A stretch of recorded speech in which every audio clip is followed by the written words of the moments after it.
Hello friends, स्वागत है आप सभी लोगों का हमारे यूट्यूब चैनल ज्ञान गंगा ऑनलाइन क्लासेस में। जैसे कि हमारे यूट्यूब चैनल पर आप सभी लोगों के लिए फ्री ऑनलाइन क्लासेस चलाई जा रही है, जिसमें टेक्निकल तथा नॉन टेक्निकल की क्लासेस हैं। टेक्निकल में जैसे उत्तराखंड में आए जल्लीगम की सिविल की पोस्टों के लिए आप सभी लोगों के लिए ऑनलाइन कोर्स चलाया जा रहा है। साथ में ही इलेक्ट्रिकल का ऑनलाइन कोर्स भी चल रहा है। और नॉन टेक्निकल में जैसे कि उत्तराखंड वन दरोगा में आई पोस्टों के लिए आप सभी लोगों के लिए ऑनलाइन कोर्स चलाया जा रहा है। और साथ में ग्रुप सी में आने वाले उत्तराखंड के इम्पोर्टेंट एमसीक्यू का भी डिटेल सॉल्यूशन दिया जा रहा है। इन सभी का प्लेलिस्ट बनी हुई है और इन प्लेलिस्ट का डिस्क्रिप्शन बॉक्स में आपको लिंक मिल जाएगा। आप लोग लिंक में जा करके इन सभी प्लेलिस्ट को चेक कर सकते हैं और पढ़ सकते हैं। मैं उम्मीद करता हूं कि यह हमारी वीडियो आपकी एग्ज़ाम प्रिपरेशन में काफ़ी मदद कर रही होगी। और हम यहाँ पर बायोलॉजी उत्तराखंड वन दरोगा के लिए बायोलॉजी पढ़ रहे हैं। बायोलॉजी की पिछले 2 लेक्चर हम देख चुके हैं और जो पिछले 2 लेक्चर हैं उसमें हमने कोशिका के बारे में जाना, कोशिका क्या चीज़ होती है, उन सब के बारे में हम जान चुके हैं। ठीक है दोस्तों, और सब जो लोग नए हैं उन लोगों से रिक्वेस्ट है कि पहले तो चैनल को सब्सक्राइब करें, अपने दोस्तों तक शेयर करिए और उन 2 लेक्चरों को देखें। उसके बाद ही ये लेक्चर देखें। उससे आपको यह फ़ायदा होगा कि आपको ज़्यादा अच्छे से समझ में आएगा लेक्चर। और दोस्तों, पिछले लेक्चर में हम कोशिका के बारे में जाने थे। कोशिका प्रोकैरियोटिक, यूकैरियोटिक, इन सब के बारे में जाने थे। मल्टी सेलुलर, यूनिसेलुलर, ये सब चीज़ें हम जान चुके हैं। प्लांट सेल, एनिमल सेल, ये सब जान चुके हैं। और सेल के ऑर्गन्स जो होते हैं उनके बारे में हम पढ़ रहे थे। उन ऑर्गनों में से हमने क्या क्या चीज़ पढ़ लिए थे। हमने पढ़ लिया था प्लाज्मा मेम्ब्रेन क्या होती है, सेल वॉल क्या होती है, रफ इंडोप्लाज्मिक रेटिकुलम क्या होता है, स्मूथ इंडोप्लाज्मिक रेटिकुलम क्या होता है, माइटोकॉन्ड्रिया क्या होता है, लाइसोसोम क्या होता है, ये सब चीज़ें हमने पढ़ लिए दोस्तों। अब बचा था इसमें आपका सेंट्रोसोम बचा हुआ है और आपका वैक्यूल्स बचा हुआ है और आपका प्लास्टिड बचा हुआ है और साथ ही साथ केंद्रक बचा हुआ। केंद्रक जो कि आपका एग्जाम पॉइंट ऑफ व्यू से काफ़ी इंपॉर्टेंट होता है और फेवरेट होता है एग्जामिनर का, जिससे ज़्यादा क्वेश्चन बनने के आसार होते हैं। ठीक है, और यहाँ पर हम अपने जो छोटे टॉपिक हैं उनको अभी पहले पूरा कर लेते हैं, उसके बाद केंद्रक को पूरा करेंगे। ठीक है दोस्तों, एग्जाम में जो आपका आता है कि सेंट्रोसोम एक आपको इस स्ट्रक्चर में बताते हैं सेंट्रोसोम क्या चीज़ है। यहाँ पर आपको सेंट्रोइल दिख रहा होगा। सेंट्रोइल क्या होता है कि 2 सेंट्रोइल मिलकर के एक सेंट्रोसोम बनाते हैं। ये दोनों सेंट्रोइल आपस में क्या होते हैं, परपेंडिकुलर होते हैं। एक हॉरिजेंटल होता है, एक वर्टिकल होते हैं, ये आपस में मिले हुए होते हैं और इससे एक क्या बनता है, आपका सेंट्रोसोम बनता है। और वो सेंट्रोसोम क्या चीज़ करता है, कोशिका में सेंट्रोसोम का क्या काम है, ये चीज़ हम यहाँ पर देखेंगे अभी। ठीक है दोस्तों, इसकी खोज यानी कि सेंट्रोसोम की जो खोज की थी वो बावेरी ने सन 1888 में की थी। ठीक है दोस्तों, और सेंट्रोसोम केवल एनिमल सेल में पाया जाता है। प्लांट सेल में आपका सेंट्रोसोम नहीं पाया जाएगा।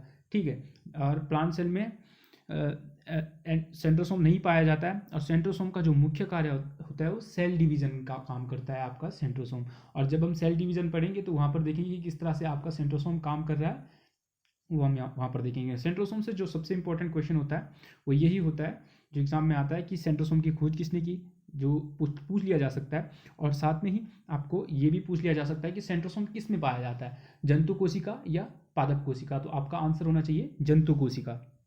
इसके बाद आते हैं राजधानी रिक्तिका या फिर वैक्यूल्स जिसको कहते हैं इंग्लिश में। और ये होती है आपकी दोनों उसमें होती है, कोशिका में होती है। जंतु कोशिका में भी होती है और पादप कोशिका में भी होती है। जंतु कोशिका में आपकी बेसिकली जो वैक्यूल्स होती है वो काफ़ी छोटी होती है और जो पादप कोशिका होती है उसका जो आकार होता है वो काफ़ी बड़ा होता है। रिक्तिका राजधानी दोनों पादप तथा जंतु कोशिका में होती है, जो अभी हम बताए थे आपको। ठीक है, और जंतु कोशिका में राजधानी का आकार छोटा होता है, ये भी हम आपको डिस्कस कर चुके हैं अभी। और पादप कोशिका में राजधानी या रिक्तिका का आकार बड़ा होता है, ये भी हम जान चुके हैं। अब ये अगर ये कोशिका के अंदर है तो काम क्या है इसका कोशिका के अंदर, यह राजधानी के अंदर, राजधानियों के अंदर, इन राजधानियों के अंदर क्या होता है, आपका तरल पदार्थ ठोस पदार्थ भरा हुआ होता है। तरल और ठोस पदार्थ भरा हुआ होता है इन राजधानियों के अंदर, यानी कि वैक्यूल्स के अंदर आपका लिक्विड और ठोस पदार्थ भरे हुए होते हैं। ठोस यानी कि जो आपके वहाँ पर मिनरल्स होंगे, जो भी चीज़ें होंगी वहाँ पर वो सब आपके राजधानियों के अंदर होंगे। पादप कोशिका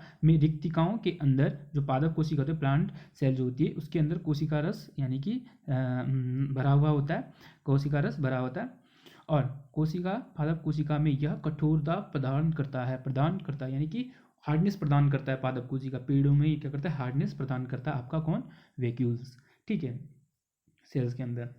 और कुछ एक कोशिकीय जीवों में विशिष्ट राजधानियाँ विशिष्ट राजधानी होती है जो अपशिष्ट पदार्थ को क्या करते हैं, बाहर निकालने का काम करते हैं। कुछ एक कोशिका जैसे कि अमीबा में, इनमें क्या होता है कि जो अपशिष्ट होता होगा ना इनके बॉडी के अंदर, उसमें उस अपशिष्ट को बाहर निकालने का काम करता है आपका रिक्तिका। यही सब पूछा जा सकता है आपको एग्जाम में, राजधानी से या फिर रिक्तिका से या फिर वैक्यूल से क्या पूछा जा सकता है कि ये किस में पाई जाती है, तो दोनों में पाई जाती है। किस में इसका आकार बड़ा होता है, यानी कि रिक्तिका का आकार किस सेल में बड़ा होता है, तो आपका पादप सेल में होता है। और रिक्तिका का क्या काम होता है, तो हार्डनेस प्रदान करना होता है प्लांट सेल में, ठीक है। और कुछ एक कोशिकीय जीवों में इसका काम क्या होता है, अपशिष्ट पदार्थों को बाहर निकालने का काम होता है।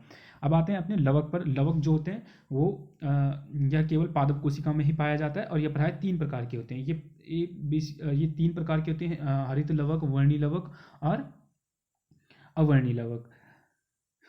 एक होता है हरित लवक, दूसरा होता है वर्णी लवक और तीसरा अवर्णी लवक। इनका क्या काम होता है, पहली चीज़ आपका जो प्लास्टिड होगा या फिर लवक जो होगा वो केवल पादप कोशिका में ही पाया जाता है। ये एग्जाम पॉइंट ऑफ व्यू से इंपॉर्टेंट है कि आपका जो लवक होता है वो किस में पाया जाता है, तो केवल प्लांट सेल में ही पाया जाता है। ये कितने प्रकार के होते हैं, 3 प्रकार के होते हैं, हरित लवक, वर्णी लवक और अवर्णी लवक। अब हरित लवक का सेल में क्या काम है, पौधों की कोशिका में हरित लवक बहुत महत्वपूर्ण अंग है। इसकी सहायता से पादप प्रकाश संश्लेषण की क्रिया करके भोजन बनाते हैं। हरित लवक यानी कि जो पत्तियों में पाया जाता है, जिसके कारण से आपका पत्ती क्या करती है, भोजन बनाती है और आपके पेड़ के जो विभिन्न शाखाएं होती हैं वहाँ तक पहुँचाता है, ठीक है। तो हरित लवक का काम क्या है, प्रकाश संश्लेषण करने के लिए ये हरित लवक काफ़ी महत्वपूर्ण होता है पादपों में, ठीक है।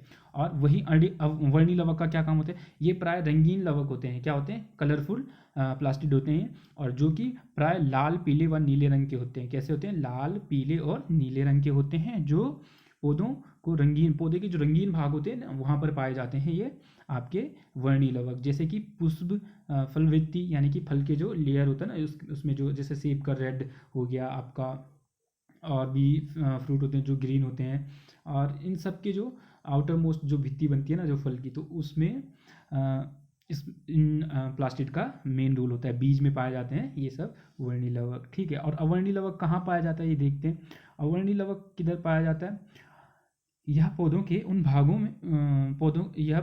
उन भागों की कोशिका में पाया जाता है जहाँ पर सूर्य का प्रकाश नहीं पहुँच पाता है। जहाँ पर सूर्य का प्रकाश नहीं पहुँच पाता होगा ना, पौधों की ऐसी जगहों पर जहाँ पर सूर्य का प्रकाश नहीं पहुँच पाता है, वहाँ पर आपका अवर्णी लवक पाया जाता है, यानी कि ल्यूकोप्लास्ट पाया जाता है।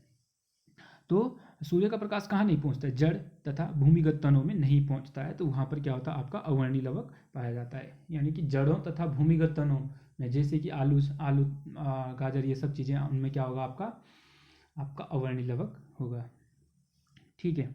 गाजर तो वर्णी लवक होता है उसमें, पर आपका आलू हो गया और आपका अरबी हो गया, इन सब चीज़ों में क्या होगा, आपका अवर्णी लवक होगा।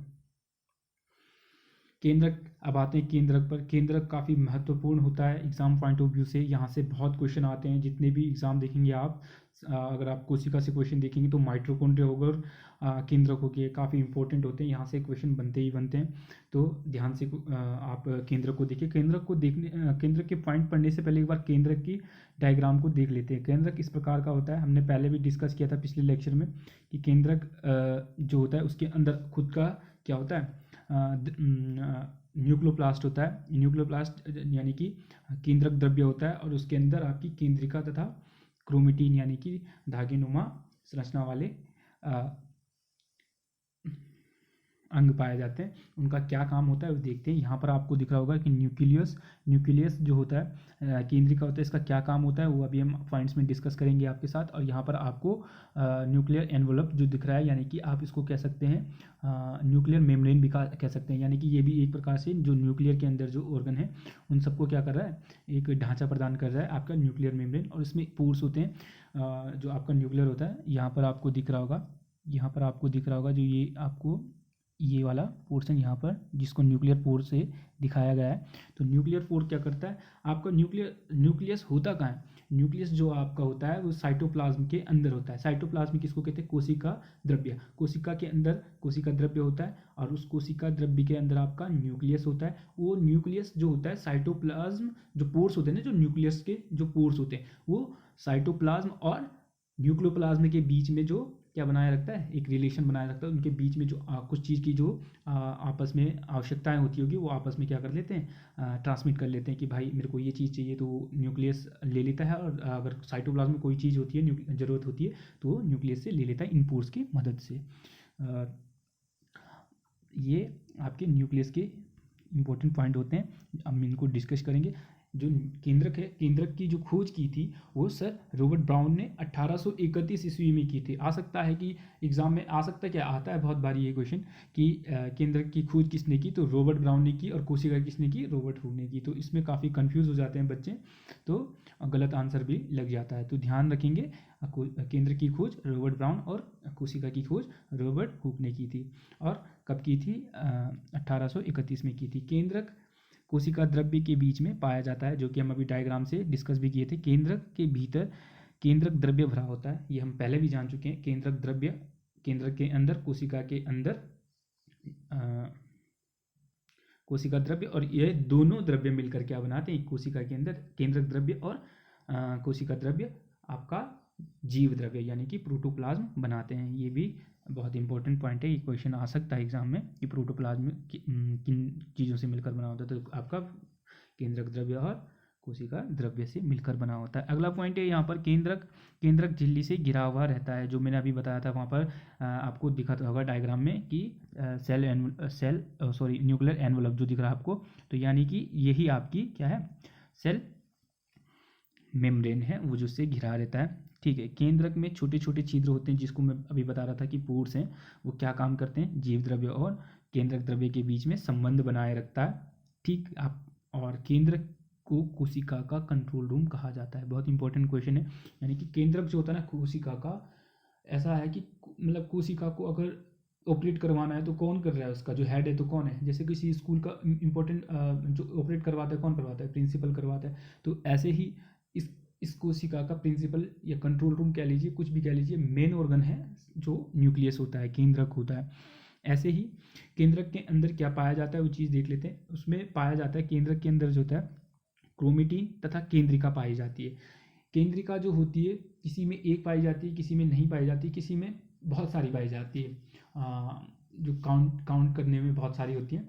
ठीक है, तो इन केंद्रिकाओं का क्या काम होता है, क्रोमेटिन का क्या काम होता है वो देख लेते हैं। केंद्रक में प्रोटीन, डीएनए व आरएनए पाया जाता है। जो केंद्रक होता है ना आपका पूरा केंद्रक, उसमें क्या पाया जाता है, आपको एक और चीज़ बता देते हैं। ये केंद्रक है पूरा, ये आपका पूरा केंद्रक है, और केंद्रक के अंदर आपकी केंद्रिका है और क्रोमेटिन, ये जो धागेनुमा संरचना जो आपको दिख रही है, ये सब केंद्रक के अंदर। और केंद्रक के अंदर क्या क्या चीज़ बता रहे हैं आपको, क्रोमेटिन, ये धागे हो गई, केंद्रिका हो गई, और आपके डीएनए और आरएनए भी पाए जाते हैं। डीएनए और आरएनए का क्या काम है यहाँ पर, वो आपको अभी आने वाले पॉइंट में दिख जाएगा।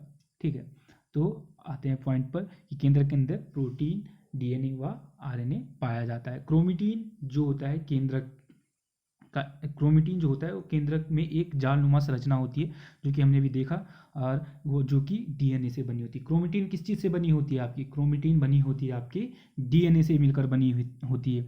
और केंद्रिका किस चीज़ से बनी होती है, प्रोटीन व आरएनए से मिलकर बनी होती है। यानी कि आपका यह जो केंद्रिका है ये किससे बनी हुई है, प्रोटीन और आरएनए से मिलकर बनी हुई है। और जो आपकी क्रोमेटिन, ये धागेनुमा संरचना जो बनी हुई है, किस चीज़ से बनी हुई है, डीएनए से बनी हुई है। ठीक है, और अगला पॉइंट आपका देखते हैं कि कोशिका विभाजन में क्रोमेटिन अलग होकर क्या हो जाता है, गुणसूत्र में टूट जाता है, गुणसूत्र के रूप में टूट जाता है। कोशिका विभाजन में आपका जो गुणसूत्र होता है ना, वो माइक्रोस्कोप में कब दिखता है, जब आपका क्रोमेटिन जो धागेनुमा संरचना है वो क्या हो जाता है, आपका कोशिका विभाजन में अलग हो जाता है, दो हिस्सों में हो जाता है, तो उसके बाद ही आपका गुणसूत्र दिखता है। बिना कोशिका विभाजन के आपके गुणसूत्र नहीं दिख सकता है। अगर गुणसूत्र कोशिका विभाजन नहीं हो रखा हो तो अगर आप माइक्रोस्कोप में अपने न्यूक्लियस को देखेंगे तो उसमें क्रोमेटिन और ओनली केंद्रिका दिखेगी, यानी कि न्यूक्लियस दिखेगा आपको, यही दो चीज़ें दिखेंगी आपको। ठीक है, लेकिन जब कोशिका विभाजन के बाद आप देखेंगे तो कोशिका विभाजन के बाद आपको मिलेगा कि आपका जो ये क्रोमेटिन के जो धागे हैं ये टूट करके आपस में इस प्रकार से टूट जाते हैं, तब जाकर आपका क्रोमोसोम दिखता है। ठीक है, यानी कि क्रोमेटिन से के कोशिका विभाजन के बाद आपका वो दिखता है, यानी कि गुणसूत्र से मिलकर आपका क्या बना, क्रोमेटिन बना हुआ है। अब क्रोमोसोम आनुवंशिक के लक्षणों को क्या कर, अब क्रोमोसोम दिख गया भाई सेल के अंदर, क्रोमोसोम के बारे में भी जान लेते क्या करता है क्रोमोसोम। क्रोमोसोम क्या करता है, आनुवंशिक लक्षणों को एक पीढ़ी से दूसरी पीढ़ी तक लेके जाता है। कहते हैं ना ये इंसान काफ़ी मजाकिया टाइप का है या फिर गुस्सेल है, या बहुत सारे इसका रंग काला है, इसका गोरा है, तो ये आनुवंशिक जो लक्षण होते हैं एक पीढ़ी से दूसरी पीढ़ी पे जाता है। तो कहते हैं ना ये अपने पापा जैसा दिखता है, ये अपनी माँ जैसा दिखता है, ये अपने दादा जैसे दिखता है, जिसके जैसे भी दिखता है, इसके बाल अपने पापा की तरह, इसकी आँखें अपनी मम्मी की तरह। तो ये सब चीज़ें जो आनुवंशिक लक्षण होते हैं एक पीढ़ी से दूसरे पीढ़ी तक कौन लेकर आ रहा है, आपका क्रोमोसोम लेके आ रहा है। ये क्रोमोसोम आपके एक पीढ़ी से दूसरे पीढ़ी तक लक्षणों को लेके जाने का काम कर रहा है। ठीक है, अब जानेंगे कि आनुवांशिकी जो होती है, यानी कि आनुवांशिक जो होते हैं, आनुवांशिक गुण होते हैं, उसकी इकाई क्या होती है, जीन होती है। आपका जीन होती है, यानी कि क्रोमोसोम किस चीज़ से मिलकर बना हुआ, जीन, उस इकाई का जीन, जीन से क्रोमोसोम, क्रोमोसोम से आपका क्रोमेटिन बना हुआ है, जो कि किसके अंदर है, आपके केंद्र के अंदर है। और यह जीन किस चीज़ से बने हुए, डीएनए से मिलकर बने होते हैं। ठीक, लेकिन आनुवांशिकी की इकाई, बहुत इंपॉर्टेंट क्वेश्चन है, बार बार आता है कि आनुवांशिकी की इकाई क्या होती है, जीन होती है। आपको जब भी एग्जाम में दिखे तो जीन आंसर लगा दीजिएगा। ठीक है, अब डीएनए से मिलकर आपका जीन बनता है, और जीन से मिलकर आपका क्रोमोसोम, और क्रोमोसोम से मिलकर आपके क्रोमेटिन, जो अभी हमने डिस्कस किया था। अब डीएनए की जो फुल फॉर्म होती है, डीऑक्सी राइबोज न्यूक्लिक अम्ल होता है, या एसिड होता है, राइबोज न्यूक्लिक एसिड। ठीक है, और आरएनए की जो होती है राइबोज न्यूक्लिक एसिड होता है।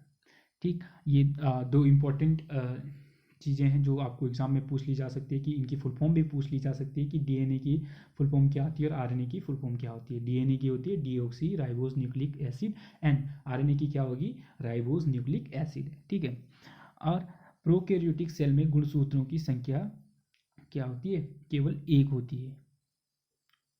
प्रोकैरियोटिक जो सेल होती है, जो हमने पहले डिस्कस किया था, उसमें जो गुणसूत्रों की संख्या होती है वो केवल एक होती है। ठीक है, क्रोमोसोम सदैव जोड़े में रहते हैं, ये भी इंपॉर्टेंट पॉइंट है। जो हमारे जो अब यूकैरियोटिक जो सेल्स बनी, उसमें जो आपके क्रोमोसोम होते हैं वो किस में होते हैं, जोड़े में होते हैं। अब जब ये जोड़े में होते हैं तो चलो एक बार क्रोमोसोम के बारे में भी देख लेते हैं कि क्रोमोसोम क्या चीज़ होती है। ठीक है, इसके स्ट्रक्चर के बारे में जान लेते हैं। बेसिकली जो क्रोमोसोम होता है वो तीन भागों में पाया जाता है, pellicle, matrix and chromatids. Chromatids, matrix and pellicle. अब क्रोमेटिड्स, इन सब चीज़ों के बारे में जानते हैं। गुणसूत्र, पेलिकल जो होता है गुणसूत्र का सबसे बाहरी, यानी कि क्रोमोसोम्स का जो सबसे बाहरी आवरण होता है उसको हम पेलिकल कहते हैं। और मैट्रिक्स जो होता है, यानी कि आप यहाँ पर देख सकते हैं, ये क्रोमोसोम आपको दिख रहा होगा, ये आपको क्रोमोसोम दिख रहा होगा। क्रोमोसोम का जो सबसे बाहर वाला भाग है, ये जो लेयर बना रहा है, ये जो आपका लेयर बना रहा है बाहर बाहर से, ये इस प्रकार से, ये क्या है, पेलिकल हो गया आपका, जो आपको दिख भी रहा होगा यहाँ पर, और इस एरो से यहाँ पर दिख भी रहा होगा। ठीक है, जो इंपॉर्टेंट पॉइंट होता है ना, ये तीन पॉइंट ही होते हैं जो एग्जाम में आ सकते हैं। वैसे स्ट्रक्चर से कम क्वेश्चन आते हैं, लेकिन अगर एग्जाम में आ गए तो इन जो आपका पेलिकल हो गया, मैट्रिक्स हो गया, और आपका क्रोमेटिड्स हो गया, इन तीन से ही क्वेश्चन आते हैं। आपको मैट्रिक्स कौन सा चीज़ होता है, मैट्रिक्स होता है जो आपका पेलिकल के भीतर होता है, उसको मैट्रिक्स कहते हैं। ठीक है, ये वाला पार्ट जो आपको ये दिख रहा होगा, ये वाला जो अंदर, ठीक है, जो ये मैट्रिक्स है। क्रोमेटिड्स क्या होते हैं, ये जो इस ऐसे धागे में संरचना होती है, पैरेलल लाइनें आपस में, दो पैरेलल लाइनें दिख रही होगी तिरछी तिरछी, ये आपके क्रोमेटिड्स हो गया। ठीक है, ये इंपॉर्टेंट चीज़ होती है। इसके बाद तो इसकी प्रोसेस होती है जो आपको सेल डिवीज़न में ज़्यादा अच्छे से समझ में आएगी। ये क्रोमेटिड्स होता है, और जो ये बीच वाला पोर्सन है वो क्या आपका मैट्रिक्स हो गया। तो यही चीज़ें ज़्यादा इंपॉर्टेंट होती है क्रोमोसोम से। और क्रोमोसोम के बारे में हमने बता दिया कि मैट्रिक्स क्या चीज़ होती है, क्रोमेटिड्स क्या चीज़ होती है, पेलिकल्स क्या चीज़ होती है। उम्मीद करते हैं आपको ये चीज़ें पसंद समझ आ रही होंगी। ठीक है, और जहाँ पर समझ नहीं आ रहा होगा ना दोस्तों, तो कमेंट बॉक्स में कमेंट करके छोड़ दीजिए, हम उसको आपको समझाने की कोशिश करेंगे। अब यहाँ पर कुछ इंपॉर्टेंट क्वेश्चन क्रोमोसोम से रिलेटेड, मैंने अभी कहा कि क्रोमोसोम्स जो होते हैं वो जोड़े में होते हैं। ठीक है, इसमें एक ऑटोसोम होता है, एक सेक्स क्रोमोसोम्स होता है, जो कि हमारे अंदर जो होते हैं ऑटोसोम, यानी कि जो एक जैसे होते हैं इस मेल और फीमेल दोनों में। और सेक्स क्रोमोसोम्स वो होते हैं जो थोड़ा सा डिफरेंट होते हैं मेल और फीमेल से। ठीक है, जैसे कि हमारे हमारे कई बार आपने ये क्वेश्चन सुना होगा कि मनुष्य में गुणसूत्रों की संख्या कितनी होती है, 46 होती है। और पेयर्स की बात करें, अगर जोड़े की बात करें तो कितने होते हैं, 23 जोड़े होते हैं, जिनमें से 22 जोड़े एक समान होते हैं, स्त्री और पुरुष के, यानी कि मेल और फीमेल के 22 जोड़े एक जैसे होते हैं। लेकिन एक जोड़ा ऐसा होता है जो डिफरेंट होता है, जो ही आपका सेक्स क्रोमोसोम्स होता है, जो कि आपका डिपेंड करता है मेल के ऊपर। मेल का थोड़ा डिफरेंट होता है, 23 के 23 फीमेल के एक जैसे होते हैं, एक्स एक्स होते हैं। लेकिन जो मेल का 23वां जोड़ा जो होता है वो एक्स वाई हो जाता है, और यही आपका सेक्स क्रोमोसोम होता है, जो कि आपका यह डिपेंड जिसके ऊपर डिपेंड करता है कि आपका लड़का होगा या लड़की होगा। ये आपका क्रोमोसोम्स होते हैं। ये आपको जब आप रिप्रोडक्शन ऑर्गन आगे पढ़ेंगे तो वहाँ सिस्टम जब आगे पढ़ोगे तो वहाँ पर आपको ज़्यादा अच्छे से समझ में आएगा। और यहाँ पर थोड़ा मैंने ओवरव्यू या फिर उसका थोड़ा सा आपको बताने की कोशिश की है। तो यहाँ पर आपको दिख रहे होंगे कुछ इंपॉर्टेंट जो बार बार एग्जाम में आते हैं, उनकी क्रोमोसोम्स की संख्या आपको दिखाई दे रही होगी। मनुष्य में कितना होता है, जैसे कि मैंने अभी कहा था कि 46 होते हैं गुणसूत्रों की संख्या और 23 जोड़े होते हैं। वैसे ही मक्के में कितनी होती हैं, मक्के में होती हैं 20 गुणसूत्रों की संख्या, यानी कि आप इसको 10 पेयर्स भी मान सकते हैं। टमाटर में 24 यानी कि 12 मान सकते हैं। आलू में 48 यानी कि 24 जोड़े मान सकते हैं। टमाटर में 24 क्या होंगे, गुणसूत्र होंगे, 12 जोड़े गुणसूत्र होंगे। 12 जोड़े गुणसूत्र हैं टमाटर के, और आलू के हैं 48 गुणसूत्र, यानी कि जोड़े में कितने हो जाएंगे आपके, 24 हो जाएंगे। दोस्तों उम्मीद करते हैं आपको हमारा लेक्चर पसंद आया होगा और समझ भी आया होगा। और जहाँ पर आप लोगों को समझ ना आए, कृपया कमेंट बॉक्स में कमेंट करके अपना कमेंट छोड़ दीजिए। हम उसको पूरी कोशिश करेंगे कि इसको आपको सॉल्यूशन आपको दिया जाए, जो आपका डाउट है उसको क्लियर करवाया जाए। और वीडियो से रिलेटेड जो भी आपको समस्या है कमेंट बॉक्स में छोड़ दें, और अपने ज़्यादा से ज़्यादा दोस्तों तक या वीडियो शेयर करें ताकि उनको भी मिल सके फ़ायदा उत्तराखंड वन दरोगा की एग्ज़ाम प्रिपरेशन के लिए। और चैनल को सब्सक्राइब करें और वीडियो को ज़्यादा से ज़्यादा शेयर करें। धन्यवाद दोस्तों।